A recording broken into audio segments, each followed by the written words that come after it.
Good evening, good afternoon, good morning, good night, wherever you are in the world. You have just seen the mighty Niarco winning the Grand Prix de Paris in 1938. Niarco, unbeaten, was bred and owned by Senatore Federico Tesio and Marchese Mario Incisa della Rocchetta under the banner of Razza Dormeloggiata. He went to stud, and his progeny changed completely the world of thoroughbred. You should bear in mind that nowadays, all over the planet, whenever there is a race for thoroughbred, 90% of them they carry Nearco's blood, and this is a phenomenal achievement. Today we have as a guest Ken Pitterson, who is a specialist for the paddock for every race meeting, but then he will explain you in a better way what he's doing. Ken, welcome to the program. Thank you for having me, Carlo. Well, I have to say that for over 30 years, you are doing this job of going to the paddock for every race meeting, more or less during the week and for the big meetings, having a look at the horses and reporting to various people. You work since 22 years. 22 years ago, you start working for William E. Radio. You're still doing that. Then you work for Victor Chandler, Neville Porter, Sean Graham, William Hill, and other person. Can you explain us what exactly you do when you go racing? So basically, I'm classed as a paddock judge. So what I'm trying to do is build up a picture of how a horse looks. So as a 2-year-old, you kind of build up a picture of how a horse looks when it comes into the paddock, how fit it is, coat, how its coat looks, and you're just trying to build up a picture of how the horse appears in front of your eyes. As I say to everybody, you and me stand together and we see different things. Doesn't mean you're right, doesn't mean I'm right, but it's just you're just trying to build up a picture of how a horse appears in front of you. That's the first thing you're trying to do. But then what you do, you take notes for the Yeah. future. Yes, I all the horses I see, I take notes. I write down my notes on the day, and I take them and put them into my computer. So next time they run, I have a little bit of an idea how they appeared when I first saw them. So, and I go to the paddock and I see, have they improved? Have they gone backwards? Or just generally, just those sort of things. It just helps you to have a picture of how the horse is. And like you know, with flat horses, it's a very short space of time. Sometimes 2, but probably 1, 2 years, sometimes 3 years maximum. Because after 3, most horses go off to stud or be sold. So you've got a very short window to build up a program of how a horse looks. But when you go to the paddock and you see number 1 coming into the saddling enclosure, what you look exactly at any horse? The first thing you look at is their demeanor, and Aidan O'Brien says it's their mind, and it's just to see how they cope with the situation, because it's the first time if it's a 2-year-old, it's the first time he's been on track. So you're trying to see how he's taken to his environment. Is he calm? Is he getting upset? Is he just being inquisitive, looking around, looking at his environment? But you just want to take those little things in first. The first thing you do is look at how they're taken to their environment. Then you move on to how the horse's coat looks. Now, given the weather we've had at the moment, Carlo, most horses should look well because the summer coats come through, it's blossomed, it should look well. And obviously, given how hot it is, some horses are going to sweat. I'm sweating today. I'm sure you're sweating. So horses are going to show the same thing in their environment. They're going to sweat. So you've got to take that into consideration as well. So once you've seen the horse's demeanor, how the horse looks in its coat, then you look how fit it is. And you kind of define that by hindquarters. The deeper the lines, the fitter the horse is. So most trainers leave a little bit to work on regarding fitness, as it's a 2-year-old we're talking about, so it can improve from one run to another. So you just build up a little bit of picture of that. That's what I kind of do as a brief outlook before anything else. And then, do you look at the way they walk or not? Yeah, sometimes. I mean, sometimes you see a horse that's got a really extravagant action, or for instance, the horse that won the King George, he had string halt, which means he was lifting up his hind legs further than what's usual. So that caught people's eye. So just those little things you do take note of, yes. And then from the saddling enclosure, you move to the paddock, with just to have a second view at the horses. Is that Yes, correct? yes, that's correct. Because I like to see horses without the saddle on and without a jockey on. So you get as I said, a brief picture of them. Then they get saddled up, and obviously some horses tightened up for being saddled, and then you watch them walk around. Because again, from the pre-parade ring to the paddock, a different environment. More people are probably in the parade ring. So the temperature, for instance, like a big meeting like York coming up, you know it's going to be a lot more eyes on the horses in that sort of environment. So you see how they cope with that. And then you try to see them go down to post, because it's very important to see how a horse goes to post, because horses show their form through their actions. So you watch them on the ground. Have they got do they float to post? Quick action, knee action. You just take all those sort of things into consideration. And then, of course, you report, you do the radio, and you tell people, to the listener, what you told me, more or less, exactly. And then, of course, you work also for William Hill, the bookmaker. So, how important is for the trading room, for the odds compilers, to have this information from you that you are on a track? Well, they don't use me no more, Carlo, in that respect, because going back when I first started, let's say with Victor Chandler, all the major bookmakers had a pallet judge. Victor Chandler, William Hill, Ladbrokes, Heathorns, Kinghorn, they all had someone to look at a horse and report back to them. But because things change, people like me were not needed no more, because we've got exchanges now. The information is already out there, what's fancied or what's not before a race. So that's not as relevant as it used to be. But it's important to, with my respect, I tell people on the radio what I like and what I dislike, so they can either back the horse or not back the horse. It's depending on them. Yes, exactly. Now we have a short break, and then we will come back. Don't go away, stay with us.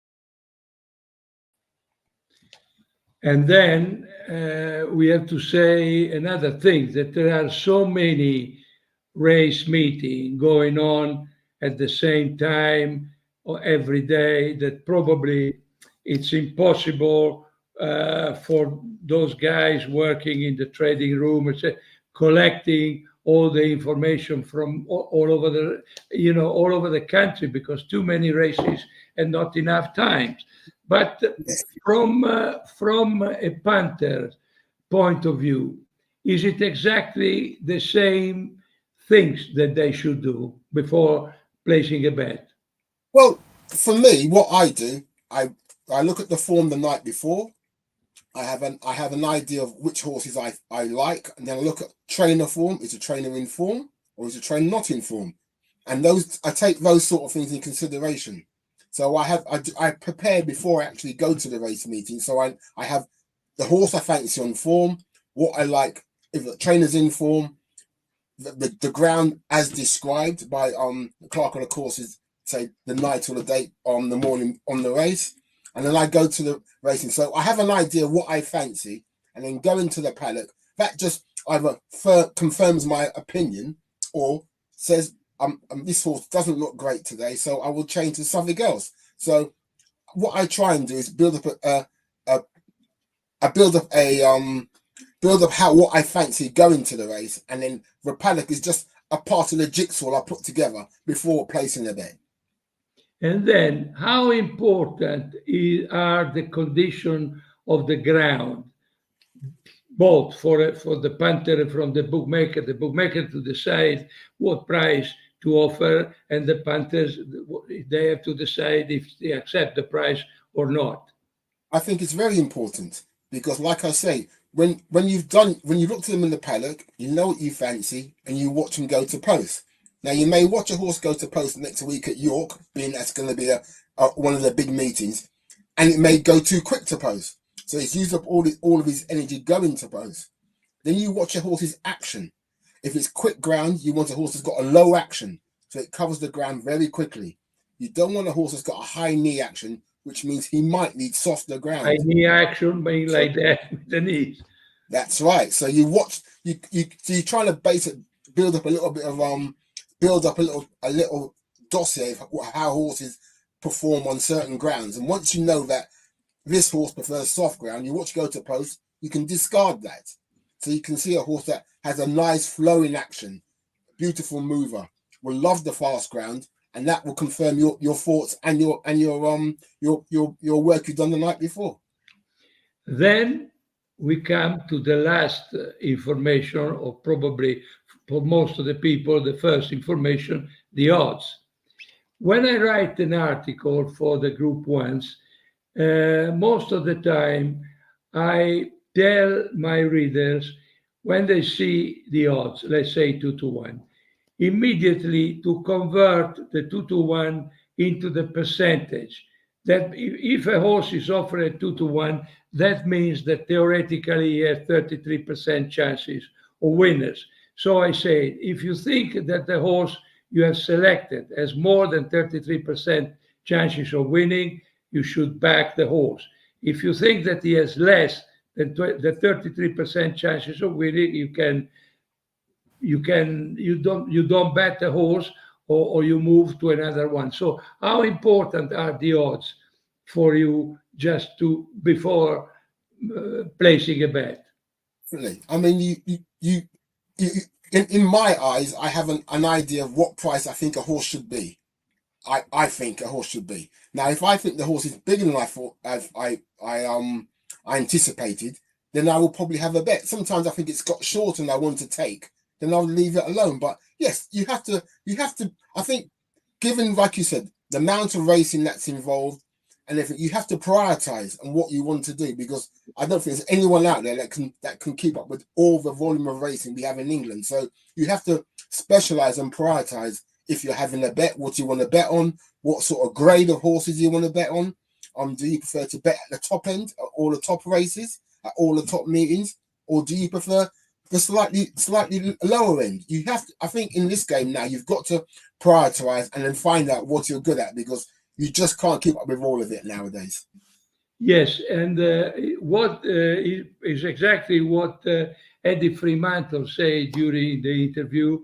He says that when he starts studying the race, he produces his own tissue prices according to the draw, because it's important also to understand where the pace is, where the pace will come from, because this is another important, I think, factor to make your mind up to say if I bet a horse or if I don't bet a horse. How important is the pace, for instance? Well, definitely, that will all come into the work I've done the night before. So I will look at a race and say, I think this horse will make it. This horse will sit second. I think this horse prefers to come off the pace, or this horse is a front runner. So I will do all that work the night before. So my sheet will have P for pace or H for hold up, and then I have an idea. It sometimes it sounds good, but it doesn't always work out in the race itself. But it gives me a picture of how I think, because what I like to do when I go to a race is have a picture of how I think the race is going to be run. That's what I like to do. And then once I've got that in my mind, going to the races, the paddock, watching the horse go down to post, then I place my bet. Or sometimes I place my bet before, because I just think the odds are too big now, and they may shorten dramatically nearly off. So you just got to mix and match and find out what works for you, really. This is, I think that we have demonstrated that betting on racehorses is not a very easy exercise. Of course, you can go racing now. When we go racing for the big, is unbelievable the number of people and the number of young people that they go racing and the number of ladies that they go racing. So most of these people, they don't have the same approach you or I or other people have. But it's very important, in my opinion, to make people understand that betting is completely different than gambling, because gambling is a completely different thing. If you go to a casino and you place a chip on number 23, in number 23, you don't have to see if number 23 has a round action or a knee action or the roulette. Time 23 and you win. So sorry, a game of chance, and that's it. Horse racing is not a game of chance. No, correct. Not at all. Horse racing is, you have to put a lot of work in to be successful at it. It's like anything you do. At the same time, also the bookmakers, they put a lot of work in what they are doing, because the odds compiler, I remember many years ago I used to go to the trading room of Ladbrokes. I work with them, so I know how things work. But at the time there was no computer, no internet, so they had to do the research the day before, talking, exchanging opinion with others. And then now it's very easy, because you go, I don't know, to the Racing Post, you can watch every video, and is much easier. But anyway, it takes a lot of time, also for the bookmaker, I think. Yeah, I think that you have been in a trading room, probably. I understand that. It's anything you do. You train horses, you ride them. It's all involved a lot of work and a lot of preparation. And if you want to be successful at anything, you have to prepare for it. You have to put. If you're going racing seriously, and you want to have a bet seriously, you have to prepare. So you have to know about every horse in the race, what its conditions is, the state of the trainer. You have to know the state of the ground, how it looks in the paddock. It's all preparation before you actually place a bet. So it's not just go up and have a bet, because if you're putting £1 or £100 on, you still want to know what chances you have of winning, and it's all about preparation. Yeah, exactly, because most of the people, especially new people going racing, they say, oh, the horse is even money or 5-4 on, forget about him because it's too short, I don't win any money. I think that this is the most stupid thing, because sometimes there is more value in a horse which is 6-4 on and is worth 2-1 on, than not in a horse that is 10-1 who is worth 25-1, because sometimes these things happen. So it's worth having a bet odds on. It depends, but it's very difficult to understand the value. So how many chances of winning theoretically this horse has? So I never discounted odds on in my life. Yeah, look, one hat doesn't fit all. Everyone has a different approach of doing things. The thing nowadays, you've got people who work on times, people who work on just form, people who work on hearsay. There's so many different ways of backing winners. I'm not saying my way is the right way, but it works for me. It's what works for you, and once you've found what's worked, don't deviate from it. You're always learning in this game, because you're always learning about new trainers, new sires, new methods of training. You're always learning in this game, and you learn and different ways of doing things. We see how the great trainers, how they've evolved from Vincent O'Brien right through to Aidan O'Brien, and you got Sir Michael Stanton, Henry Cecil, all great trainers, but they've all improved over the years and learnt different things throughout the years. And that's like betting. You learn things as you go along. finally, how important is to have a look at the market? What's happening in the market? Well, I think that's it's important now, because the thing was, when I was working with someone like Sean Graham, it was more to do with the exchange market compared to when I was working for Neville Porter and Victor Chandler, because the exchange wasn't so dominant. Now it is so dominant, is that if a horse is drifting, they will say, why is the horse drifting? And sometimes I'll say, because it's sweating up, or because it's got warm, or whatever. So the market is very astute to anything that happens. And I always say, there's loads of people who know more than I do about a horse, even though I'm looking at it and I evaluate it as I see it. People know far more than I do. Anyway, Ken, thank you very much. And I have to inform our watcher that some of them will go to York, have a look at the pre-parade ring at the paddock, because for sure you will see Ken and I having a look at the horses. Thank you very much and have a good day, Ken. Thank you. Thank you, Colin.